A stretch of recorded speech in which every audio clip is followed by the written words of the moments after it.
Today what we have on the repair bench is Libra repair case number 4. The serial number was not legible, but this is the name and address of the owner. And we will now test the board. One thing unusual about this board is that the owner wanted it set up for auto close. So I did that first by reverting to factory settings and then turning on auto close. Alright, and the delay is set for 11 seconds. Slightly different from the default. Here we go. We're going to start the opening. The two doors open.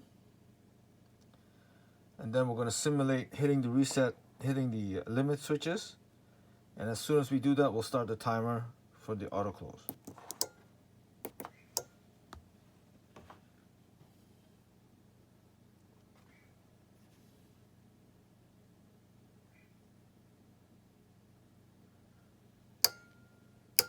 And that's the closing automatically executing.